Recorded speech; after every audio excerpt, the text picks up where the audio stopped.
మీరందరూ త్వరలోనే కలుసుకోబోతున్నారు అని కరుణ చెప్పడంతో భాగ్య చాలా సంతోషపడుతూ ఉంటుంది. తర్వాత మనోహరి, చెంబ ఇద్దరు కూడా పిల్లల గది దగ్గరికి వస్తారు. చెంబ వెళ్ళు, ఈ మంత్రదండంతో వాళ్ళలో ఎవరిలో దైవశక్తి ఉందో కనిపెట్టు అని మనోహరి చెప్పడంతో అలాగే అంటూ ఆ నాగమంత్రదండాన్ని చెంబ చేతిలో పట్టుకొని లోపలికి వస్తూ ఉంటుంది. ఏంటి పిల్లలు, స్కూల్కి రెడీ అవుతున్నారా అని చెంబ అంటే, లేదు సర్కస్ చేస్తున్నామని అంజు అంటుంది. నువ్వు భలే మాట్లాడతావు అంజు పాప అని చెంబా చెప్తూ ఉంటుంది. అన్నట్లు ఏంటి నీ చేతిలో, చాలా వెరైటీగా ఉందే అని ఆ మంత్రదండాన్ని అంజు అడుగుతూ ఉంటే, అవును ఇది నాదే, పట్టుకొని చూడు అని చెంబా ఇస్తూ ఉంటుంది. ఇక అంజు పట్టుకోగానే అక్కడి నుండి ఎలాంటి వెలుగు రాకపోవడంతో ఈ పిల్లలో దైవశక్తి లేదు అని చెంబా మనోహరికి సైగ చేస్తూ ఉంటుంది. ఇది నాదే అంజు పాప, కూర్చున్నప్పుడు లేవడానికి సపోర్ట్గా ఉంటుందని తెచ్చుకున్నాను అని చెంబా చెప్తూ ఉంటుంది. ఓ అవునా, సపోర్ట్గా ఉంటుందని తెచ్చుకున్నావా, ఏది ఒకసారి నేను కూడా చూస్తాను అని ఆనంద్ చూస్తూ ఉంటాడు. ఆనంద్లో కూడా ఎలాంటి దైవశక్తి లేదని చెంబా కన్ఫర్మ్ చేసుకుంటుంది. అదేంటి ఇది మరీ చిన్న కర్రలా ఉందే, కొంచెం పెద్ద తెచ్చుకొని ఉండాల్సింది, పాతకాలపు మనుషులు వాడే కర్రలా కనిపిస్తోంది అని ఆకాష్ అంటాడు.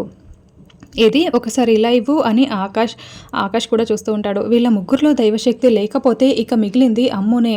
అమ్ములోనే దైవశక్తి ఉందా, అందుకేనా దాన్ని పడేయబోయి మొన్న నేనే చావు వరకు వెళ్ళి వెనక్కి వచ్చాను అని మనోహరి అనుకుంటూ, ఇక మిగిలింది అమ్మునే కదా, అమ్ముకి ఇచ్చి చూడు అని మనోహరి సైగ చేస్తూ ఉంటుంది. ఇక చెంబ మెల్లగా అమ్ము దగ్గరికి వెళ్ళి, అమ్ము ఒకసారి ఇది చూడు అని చెప్తూ పిలుస్తూ ఉంటే అమ్ము మాత్రం ఆనంద్తో బుక్స్ గురించి, కాలేజ్ గురించి మాట్లాడుతూ ఉంటుంది. సరే నువ్వే తాకించు అని మనోహరి సైగ చేస్తూ ఉంటుంది. చెంబ అప్పుడే తాకించబోతూ ఉంటే అమ్ము మళ్ళీ ఆనంద్తో మాట్లాడడంతో తాకించలేకపోతూ ఉంటుంది. మూడోసారి తాకించబోతూ ఉంటే మనోహరికి ఫోన్ రింగ్ అవుతూ ఉంటుంది. మనోహరి ఆంటీకి ఫోన్ వస్తున్నట్లుందే అని అమ్ము అంటూ ఉంటుంది. మీరు రెడీ అయ్యారో లేదో నన్ను చూసేసి రమ్మని చెప్పింది, తను కూడా పైకి వచ్చినట్లు ఉంది అని చెంబ తాకించకుండా కొంచెం టెన్షన్ పడుతూ ఉంటుంది. సరే మేము 5 minutesలో కిందికి వస్తామని చెప్పు అని పిల్లలు చెప్తూ ఉంటారు. ఇక మనోహరికి అమర్ దగ్గర నుండి ఫోన్ వస్తూ ఉండడంతో పక్కకు వచ్చి మాట్లాడుతూ ఉంటుంది. ఏంటి మనోహరి, సరిగ్గా అమ్ముకి తాకించే సమయానికే నీకు ఫోన్ వచ్చింది, ఇప్పుడు నేను తాకించలేకపోయాను అని చెంబా చెప్తూ ఉంటుంది. అమర్ దగ్గర నుండి ఫోన్ వస్తుంది. ఎందుకో ఏంటో, ఉండు నేను మాట్లాడాలి అని మనోహరి ఫోన్ లిఫ్ట్ చేస్తూ ఉంటుంది. ఏంటమర్ అని మనోహరి అడుగుతూ ఉంటే, నువ్వు అడిగిన డౌట్కి ఈరోజు నేను క్లారిఫై చేయబోతున్నాను అని అమర్ అంటాడు. దేని గురించి అని మనోహరి అంటే, తినబోతూ రుచెందుకు, ఇంకా సేపట్లో నీకే తెలుస్తుంది, నేను వస్తున్నానులే అంటూ అమర్ ఫోన్ పెట్టేస్తాడు. ఆరు పాపని తీసుకొని అలా రోడ్పై నడుస్తూ ఇంటికి వస్తూ ఉంటాడు. అసలు నిన్న నువ్వు అమరేంద్రని ఏం డౌట్ అడిగావు మనోహరి అని చెంబా అడుగుతూ ఉంటే, అదే నాకు కూడా అర్థం కావట్లేదు అని మనోహరి అంటూ ఉంటుంది. రాతోడు ఒకతన్ని ఇంటికి తీసుకొస్తాడు. ఇక అతని చేతిలో ఒక మాయ దర్పణం లాంటి బాక్స్ ఉంటుంది. రాతోడ్ ఎవరితను అని మనోహరి అడుగుతూ ఉంటే, నీకు సర్ప్రైజ్ ఇవ్వడం కోసం ఇతను వచ్చాడు మేడం అని రాతోడ్ అంటాడు. నాకు సర్ప్రైజా, ఏంటది అని మనోహరి అడుగుతుంది. ఇంకాసేపట్లో సార్ ఎలాగూ వస్తారు కదా, అప్పుడు మీకే తెలుస్తుందిలేండి అని రాతోడ్ చెప్తూ ఉంటే అప్పుడే అమర్ ఆరు పాపని తీసుకొని లోపలికి వస్తూ ఉంటాడు. ఏంటి చెంబా, సరాసరి ఈ పిల్లని ఇంటికే తీసుకొస్తున్నాడు అని మనోహరి అంటుంది. కూతుర్ని తీసుకొని వస్తే తప్పేంటి మనోహరి అని చెంబా అంటుంది. నోరు మూస్తావా అని మనోహరి మండిపడుతూ ఉంటుంది. ఏంటమర్, ఇతను ఎందుకు వచ్చాడు, నాకేదో సర్ప్రైజ్ అని రాతోడు చెప్తున్నాడేంటి అని మనోహరి అంటుంది. నువ్వు అడిగిన డౌట్కి నేను క్లారిఫై చేస్తానని ఇందాకే ఫోన్లో చెప్పాను కదా మనోహరి, లోపలికి పదండి అని అమర్ అంటూ ఉంటాడు. హాయ్ మనోహరి ఆంటీ అని గ్యాప్ ఇచ్చి ఆరు పాప హాయ్ చెప్తూ ఉంటుంది. పిల్లలు రండి అని అమర్ పిలవడంతో హాయ్ బుజ్జమ్మ అంటూ పిల్లలందరూ వస్తారు. చూడండి, మామూలుగా పక్షులు, జంతువులు మనుషులపై ఇంటెన్షనల్గా దాడి చేస్తూ ఉంటాయి. అమ్ము 5 years బ్యాక్ నీ పైన కుక్క, గరుడ దాడి చేశాయి కదా అని అమర్ చెప్తూ ఉంటే, నిన్న రాబందు కూడా బుజ్జమ్మపై దాడి చేసింది కదా డాడ్ అని పిల్లలు అంటారు. అవును, ఇప్పుడు అది ఎలా జరుగుతుంది అని నేను మీకు చూపించబోతున్నాను, భయపడకండి, కేర్ఫుల్గా చూడండి అని అమర్ చెప్తూ ఉంటాడు. స్టార్ట్ చేయండి అని అతనికి చెప్పడంతో ఇక ఆ వచ్చిన తను ఏవో మంత్రాలు చదివి వెళ్ళు అనగానే అందులో నుండి రంగుల రామచిలుక గాల్లో ఎగురుతూ ఇల్లంతా తిరుగుతూ ఉంటుంది. ఏయ్ రామచిలుక అంటూ అంజు, ఆరు పాప ఇద్దరు చాలా హ్యాపీగా ఫీల్ అవుతూ క్లాప్స్ కొడుతూ చూస్తూ ఉంటారు.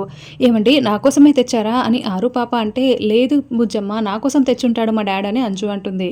ఈ ప్యారెట్ అండ్ అమర్ ఇలాంటివన్నీ నీకు నచ్చవు కదా, ఇష్టం ఉండదు కదా అని మనోహరి అంటుంది. నేను పెంచుకోవడానికి తీసుకురాలేదు మనోహరి, ఇలాంటి అటాక్స్ ఎలా జరుగుతాయో పిల్లలకి అర్థమయ్యేలా చెప్పడం కోసం తీసుకువచ్చాను అని అమర్ చెప్తూ ఉంటాడు. ఆ చిలుక కాసేపు ఇల్లంతా తిరిగి మళ్ళీ వచ్చి ఆ బాక్స్పై నిలబడి ఉంటుంది.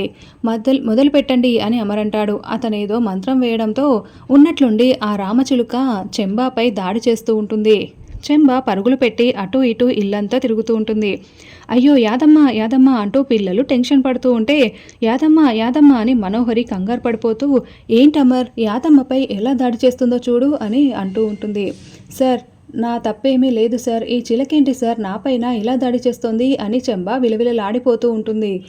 ఇక కానివ్వండి అని అమర్ అనడంతో అతను మళ్ళీ మంత్రం వేసినట్లు చెయ్యేలా అనగానే ఆ పక్షి పెట్టెలోకి వచ్చేస్తుంది. వెంటనే అతను మూత పెట్టేస్తాడు. ఇప్పుడు అర్థమైందా, పక్షులు మామూలుగా వాటి మూడుని బట్టి దాడి చేస్తూ ఉంటాయి, కానీ నిన్న రాథోడ్ ఏమన్నాడు, వాంటెడ్గా కూడా దాడి చేస్తూ ఉంటాయని చెప్పాడు. దీన్ని బట్టి రాథోడ్ చెప్పింది నిజమేననిపిస్తుంది అని. యాదమ్మ నీకేమీ కాలేదు కదా, ఇది కేవలం ఎక్స్పెరిమెంట్ మాత్రమే. మనుషుల్ని హిప్నటైజ్ చేసినట్లే జంతువుల్ని పక్షుల్ని కూడా హిప్నటైజ్ చేసి దాడి చేసేలా చేయొచ్చు, అది సైంటిఫిక్గా కూడా ప్రూవ్ అయింది. సో అప్పుడు అమ్ము మీద, ఇప్పుడు బుజ్జమ్మ మీద ఎవరో వాంటెడ్గా కావాలనే దాడి చేయించారు అని అమర్ చెప్తూ ఉంటే మనోహరి చెంబ ఇద్దరు కంగారు పడిపోతూ ఉంటారు. వాళ్ళెవరో కానీ వాళ్ళని చంపేయాలి సార్, వాళ్ళెవరో మనకు తెలిసిన వాళ్ళు, మనకి చాలా దగ్గరగా ఉన్నట్లు అనిపిస్తుంది. వాటి చేతనే దాడి చేయించి వాళ్ళని చంపేయాలి సార్, చంపేయాలి అని రాథోడ్ మనోహరి వైపు చూస్తూ చెప్తూ ఉంటాడు. వాళ్ళ గురించి పెద్దగా భయపడాల్సిన అవసరం లేదు రాథోడ్, ఏం చేయాలో నాకు చాలా బాగా తెలుసు. పిల్లలు మీరు బుజ్జమ్మని తీసుకొని పైకి వెళ్ళండి అని అమర్ చెప్తాడు. పిల్లలు వెళ్ళగానే నువ్వు చెప్పింది నిజమే రాథోడ్, మనకు వాళ్ళు దగ్గరలోనే ఉంటూ ఇలా మనపై దాడి చేయిస్తున్నారు అని అమర్ చెప్తూ ఉంటాడు. అవును సార్, పైకి అమాయకంగా కనిపిస్తూ లోపల పెద్ద పెద్ద కుట్రలు వినాశకాలు చేస్తూ ఉంటారు అని మళ్ళీ రాథోడ్ మనోహరి వైపు చూస్తూ చెప్తూ ఉంటాడు. ఇవన్నీ ఘోరా చేస్తున్నాడు అనిపిస్తోంది. అలా మంత్రతంత్ర విద్యలు తెలిసిన వాళ్ళకి కూడా ఈ హిప్నటైజ్ గురించి తెలిసి ఉంటుంది రాథోడ్, వాటి గురించి తర్వాత మాట్లాడుకుందాం, ముందు ఆయన్ని డ్రాప్ చేసిరా అని అమర్ చెప్తూ ఉంటాడు. ఇక అందరూ వెళ్ళిపోగానే మనోహరి, అమరేంద్రకి ఘోరా మీద డౌట్ వచ్చింది కాబట్టి సరిపోయింది, లేకపోతే మనం దొరికిపోయి ఉండేవాళ్ళం, త్రుటిలో మనం తప్పించుకున్నాం మనోహరి, కాబట్టి ఇలాంటివన్నీ మనం పక్కన పెట్టేద్దాము. నువ్వు అమరేంద్రతో నీ మెడలో తాళి కట్టించుకోవడం గురించి ఆలోచించు, ఎలా కట్టించుకోవాలో దాని గురించి ప్లాన్ చేయి, ఇక ఇలాంటివేవి ప్లాన్ చేయడం వద్దు, ఆపేసే మనోహరి అని చెంబా చెప్తూ ఉంటుంది. అప్పుడే ఆరు పాప మెట్లు దిగి కిందికి వస్తూ ఉండడంతో, ఇప్పుడు పైకి వెళ్ళిన ఈ పిల్ల అప్పుడే ఎందుకు ఇలా కిందికి వస్తుంది అని చెంబా కంగారు పడుతూ ఉంటే, అది కూడా నన్నే చూస్తూ వస్తోంది చెంబా, నాకు అస్సలు అర్థం కావటం లేదు అని మనోహరి మరింతగా టెన్షన్ పడుతూ ఉంటుంది. ఇక ఆరు పాప మనోహరి దగ్గరికి వచ్చి మనోహరి వైపు చాలా కోపంగా చూస్తూ తదేకంగా చూస్తూ ఉంటుంది.